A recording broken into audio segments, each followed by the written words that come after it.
I see this opportunity out there. Would you be okay if I went out and did it? And he always said yes. And many times it would have been more convenient for him personally to say no and to keep me doing what I was doing, which was managing his life as his executive assistant and scheduler. But he always allowed me the opportunity to go out, and you can't believe that 3 people can be in the same family and have such completely different learning needs, and so even within families, but then imagine that at scale at a whole state. So we know that a one size approach to education simply does not work for every student.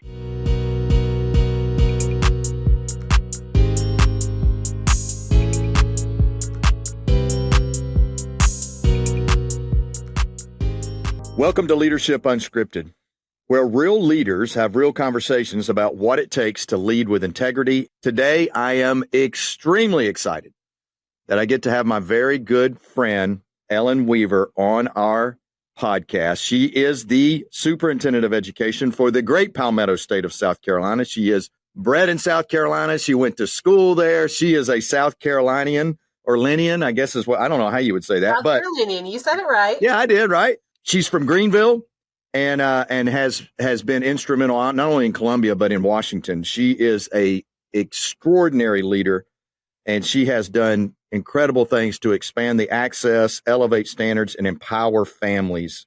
And one of the things I love about Ellen, you're gonna hear this from her, is that she loves to say that behind every policy is a great student, and behind every great student is a great leader. And I wrote this because I do believe this about Ellen. It's not about policy. The policy just creates the opportunity for potential. And Ellen believes in the potential of students and teachers. So you're in for a treat. She is an incredible communicator, an incredible leader. And Ellen, welcome to our podcast. Greg, thank you so much for having me. I can't tell you what our partnership with iLead and the Maxwell Foundation means to us here in South Carolina. I do believe to the very fiber and core of my being in the purpose and potential of every single one of our students and teachers here in South Carolina. And the partnership that we have with you all is so instrumental in helping us realize that. And maybe most importantly, in helping our kids believe in themselves. And that's a powerful thing. So thank you for having me today. It's great to be here. Well, it's our honor, Ellen. Thank you. Hey, let's jump right in because, I've loved this statement. We talked about this a little bit earlier that you've made, that education is kind of the front door to the American dream. Talk a little bit about how your personal experiences kind of shaped your passion for that belief. Absolutely. Well, first of all, that belief is predicated on the idea that we have something really special here as Americans that I truly believe is unique to the character and the conviction of our country. This is a country that was founded on the ideas that all men were created equal and endowed by their creator, right? And so I have seen the power of those ideas lived out in my own life. I did not grow up in a wealthy family. We were blue collar by any stretch of the imagination. My dad actually was a contractor, a carpenter by trade. And so growing up, he owned his own small business, Weaver Construction, very imaginatively named. But I really honed my respect for my dad's work ethic and his portion of the American dream, going all the way back to when I was 9 and 10 years old, when he first started taking me out on the job sites with him. So I would carry wood around, and he always told me that at the end of the day, you leave the job site cleaner than you found it. So we always cleaned up the job site at the end of the day. I got real good with a broom. And so that early experience, I think, really shaped my understanding of what it means to be an American and to work hard and to see how that work translates into the realization of your dreams. And so, of course, I'm not building houses now, newsflash, right? But we are architects of the future here in education. We are building a future for our students that they are going to live in. And as I look at my own education journey throughout the years, I just see how the teachers that I was privileged to have, the people who took time to take me aside and mentor me and poured their wisdom into me, that is what created every single opportunity that I've had in my own professional career. I am a nobody from nowhere special. And just through the power of a great education, I have been privileged to be, as you said, some incredible rooms where big decisions are being made, both in Washington, D.C. and here in South Carolina. And I credit that all back to God's grace and the power of a good education. So that's what I mean about education being the front door of the American dream. That's so good, Ellen. That's so good. I guarantee you, I know you well enough now that you could build a house. I have no doubt about that.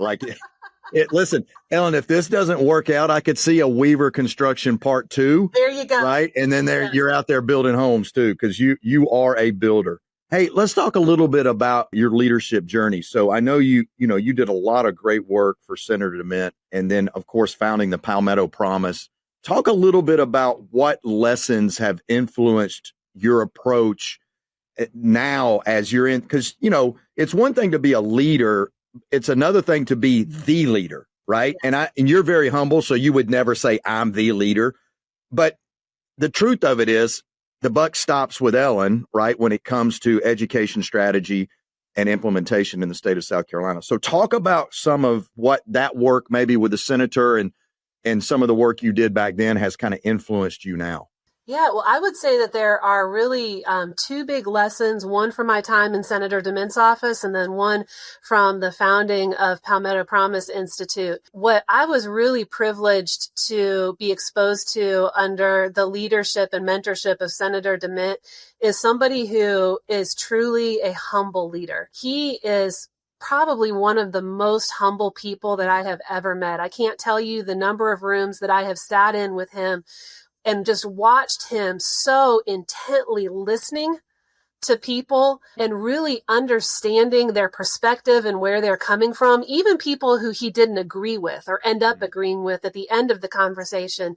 He gave them the respect of listening and was very humble in how he shared his own convictions and thoughts. And so that was a lesson that, I think many times we don't understand the lessons we're learning until we look back in the rearview mirror. And after he retired from the Senate and I was launched out, as he said, kicked out of the nest into the wide world to start Palmetto Promise Institute, it wasn't until then that I really was able to look back and just see that amazing character lesson that he had modeled for me. And I know that not everyone shares the same faith, but my faith is very deeply important to me. And I think about the verse that Paul writes in Philippians 2 about the mind of humility is the mind that's in Jesus. And as a Christian, that's what I aspire to have, is the mind of Christ. And so that starts with humility. And I'm so thankful to have been able to see that modeled in the echelons of power, the last place you might expect to find it, the U.S. Senate.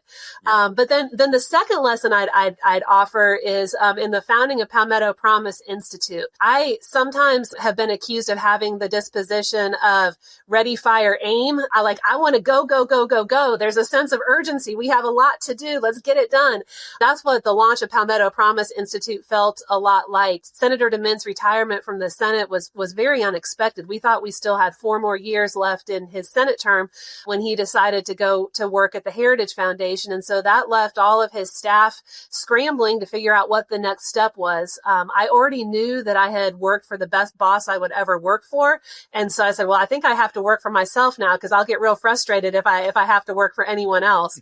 And so he helped launch me into the world. And the lesson that I learned there was really just about having the courage to take risk, not knowing what's on the other side of that risk. And again, to bring it back to faith, that's the story of the faith journey by Faith Abraham. And, so many heroes of the faith throughout the millennia. You don't know what is on the other side of that next step, but you know what you're being called to do, and you have to be faithful in taking that next step. And so that courage to take risks, I think, is really the lesson that I took away from the founding of Palmetto Promise. That's so good. Hey, let me ask you a question about when the senator, you talked about the senator retired and then you were kind of kicked out of the nest. Talk about your leadership and how you're wired. How much longer do you think you would have stayed connected to him if he would have stayed? You know what I'm saying? You're because you just said I'm ready to go. Did you feel the stir? Were you feeling the stir already to lead at a higher level during that time? I think that I was. And looking back, so I worked in his office for 12 years. I went to work for him right out of college and was with him until he retired from the Senate. And what I love, again, about his leadership was that he never pigeonholed me. About every year, I would get this itch of like, what am I doing with my life? I need to do more. I need to do something different. I need a new challenge. And it seems like there was always an opportunity for that challenge within the office. And so I got really good at identifying, hey, boss, I see that this needs to be done. I see this opportunity out there. Would you be okay if I went out and did it? And he always said yes. And many times it would have been more convenient for him personally to say no and to keep me doing what I was doing, which was managing his life as his executive assistant and scheduler. But he always allowed me the opportunity to go out, and I was the office manager for a while. I did speech writing for a while, and he always said yes to that opportunity. And so I still have an email from him that I printed out really close to the time that he retired that I still take out and read on occasion. But I had been closing down his campaign office late one night in the midst of the retirement. And I just emailed him after I had finished that work and just said, boss, I said, it was amazing going back through almost 20 years of your history of public service here, because what I read in the early documents from 20 years ago and what you're saying today are still the same thing. Your consistency of mission and purpose and vision hasn't changed, and it's deeply impacted me. And so I think I titled the email something like, something about the end. And he wrote back almost immediately, changed the subject line and said, only the beginning. And it's funny, in that email, he said, Ellen, I knew early on you were not born to be a number two. He said, you've been the best number two that anybody could ever have. He's like, I know you were not born to be a number two. And so that encouragement and just that belief in me, I think, is what helped give me, again, that courage to take the next step. You know what's so inspiring as a father of a 21-year-old daughter who is finishing up her senior year at Auburn, and I say that without choking because I'm not an Auburn guy. That's where all my money is, though.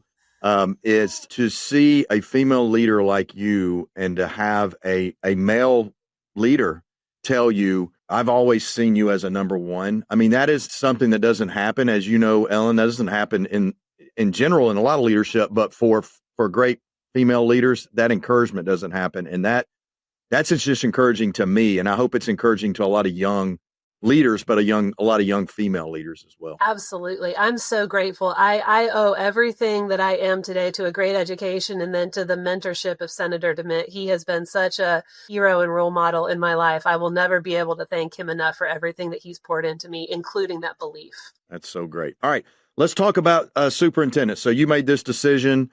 You're going to run for public office, and you did that. Nobody forced you to do it, and you made that decision. You felt the call there. An elected position in South Carolina, which in some states it's appointed or elected. So you're an elected official, which has its own whole nother gamut of situations with that. But let's talk about your first year. All right, let's go back to your first year. And so this is a kind of a two-pronged question. One, what are some things in your first year, some mistakes you made, that you look back on and go, I've learned a lot from that. And don't have revisionist history, but you learned a lot from that. And what was something in your first year where you were like, okay, the confidence hits you that I can do this. I can make this happen. Wow, that's great. Well, I made many missteps in that first year, and I will tell you the posture that I came into this position with was very much one of listen and learn. This education system that we are dealing with is full of complexity and layers, and there are so many cooks in the kitchen. And I think probably most of my categories or most of my missteps, both in the first year and ongoing, continue to be in the realm of you can never communicate too much in these jobs. There are so many stakeholders, and everybody has an idea, everybody has an opinion, everybody has a sandbox to protect, right? And so I think that is both one of the greatest opportunities and challenges of this job, is just always thinking, have I communicated with kindness and clarity everything that I need to say to everybody that I need to say it to. And so most of my missteps have been if I didn't loop the right people in the right sequence or the right order. So I've learned a lot. One of the things that was very affirming in the first year, to get to the second part of your question, it was hard, but affirming on the other side was that we had two school districts here that my predecessor had gone in and taken over. So the state was running these two districts. And there was some question about whether or not those districts were going to be returned to local control. And clearly, the appetite in those local communities is very much desirous of wanting that return to local control. And I really wrestled with that decision because I felt like there was just a lot of opportunity for growth that still needed to happen in those communities. And so early on, I had to make the decision to have that hard conversation to say, I'm sorry, I just don't believe we can relinquish the control yet at this point. And so on the other side of that decision, which was very difficult and unpopular at the time, we have been able to develop incredible partnerships with those districts. We have seen phenomenal growth in those districts, and not just growth in terms of financial compliance and paperwork compliance, as important as all of that is, but real measurable academic progress for students in those communities. And at the end of the day, that's what this enterprise is all about. So we have one of those districts that is tracking very near to actually having local control returned. We've been working a lot with their board, again, to develop the leadership muscles in that board for the day that we turn the keys back over. So those have been tough decisions, but I do believe in retrospect, they were the right decisions. And they've built our muscle as an agency too, in terms of how we can better support the needs of some of our struggling districts. That's really good because those are going to happen, right? I mean, that's going to happen again. You're going to have to make those decisions, and now you're better prepared. That's right. That was in your first year, by the way. Yes, that was the first year. And within the first week and a half of my first year, I was in front of the General Assembly presenting our multi-billion-dollar budget. So it's like there was really no runway. It's like you just get thrown on the treadmill and you better start running or you're going to fall down. They changed the name on the door, and then they just, they give you the key and say, all right, there's no one onboarding. There's no company onboarding. No. Hey, let's pivot a little bit and talk about something that you've championed over the years is school choice, and educate everybody a little bit on how you feel public education and school choice work together to better serve all families. I love that you asked me that question because I truly believe that our definition of public education needs to be much broader than just four walls, buildings, budgets, and buses. Public education really is about our mission to ensure that every student is equipped to reach their full God-given potential. And I believe that there are many different ways that students can reach that goal. And I go back to my own personal experience. I went to a small Christian school from kindergarten to fifth grade. I was homeschooled from sixth grade to 10th grade. And then I graduated from a great public school, 11th and 12th grade, right? So I've seen the whole gamut of education, and I see how each of those different delivery vehicles of education served me and what I needed at that time in my education career. And that's just within the life of one student. You look at my brother and sister who, you can't believe that three people can be in the same family and have such completely different learning needs, and so even within families, but then imagine that at scale at a whole state. So we know that a one size approach to education simply does not work for every student. And so what I see happening across the entire country is what I call the great unbundling of education options. This was started before COVID, but it's really accelerated since then as parents have gotten a taste of what it means to customize their students' education. So maybe to take a couple of classes over here at the public school, maybe we're going to the homeschool co-op or to some other opportunity for some other aspect of our students' education. And so the question is, how do we create create the policy and funding environment that allows families to exercise that kind of portable, flexible choice while maintaining a strong public education system. Because strong public education, strong public schools are always going to be the backbone of our education system. But I think that we have to get beyond what oftentimes is a zero-sum mentality of like, well, if we take this away here, then there's not enough for everybody else. A scarcity mindset, if you will. Yeah. There's more than enough opportunity for everybody to go around. And so I think we just have to be thoughtful about how we create the policy environment for that to happen. And so we see it growing here in South Carolina. It's growing all over the country. And one really encouraging article that I'd recommend to your viewers that I read was in the publication Education Next last fall, and it was called The Great Unbundling. It was written by two traditional public school superintendents who were really encouraging their traditional public school counterparts to think about how we push public education forward into the future, how we adopt a more flexible mindset, a more customer service responsive mindset in public education, and how we become part of this unbundled system where parents are customizing options in education just like they do in every other area of their life. So, I think that the main thing here is that we can't approach this conversation with a zero-sum mindset or with a spirit of fear. We have to approach it as innovation is happening all around us. That same innovation is happening in education. The question is, how do we ensure equal opportunity for every student so that none of our students get left behind? That's probably one of the best explanations I've ever heard of school choice. I mean, I thought that was just great how you laid it out, because it really does. It is amazing that in today's society, we have so many choices we can make, and then there's so many choices that are not ours, and some of them directly impact the nucleus of our families. And so I loved your explanation. I appreciate you taking the time to explain that, because I just think the audience needed to hear your heart behind it. All right, just a couple more questions, and then you've got to go lead the state. So, and I don't know what I'm doing, so we're going to let you go lead the state. Let's talk about this.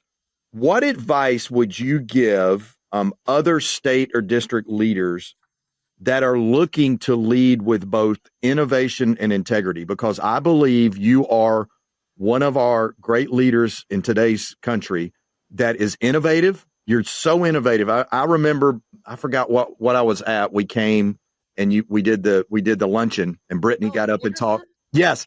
And you did this slide presentation.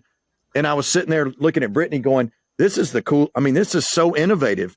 But you do it with so much integrity, Ellen. You have so much integrity because you stand behind what you believe. You don't waffle. Talk to some young leaders or some people just getting in the game about innovation and integrity and how those two work together. Yeah, that's a great question. I think that my advice to young leaders coming up who want to lead with innovation and integrity is a lesson that I have had to learn and relearn almost every single day. And that is that there is freedom to act on the other side of fear. You have to push through that fear and that doubt. And I'll tell you just a quick illustration in my own journey that was maybe one of the most profound illustrations of it to me personally. Was I had been leading Palmetto Promise Institute for about 10 years. I was serving on our education oversight committee here in South Carolina, chairing that body, loving what I was doing, feeling like I was making a real impact on the policy and education future of students here in South Carolina, which is where I derive my greatest joy and meaning. And in the midst of all of that, I had a pretty dramatic health episode that happened, and things got really bad really fast.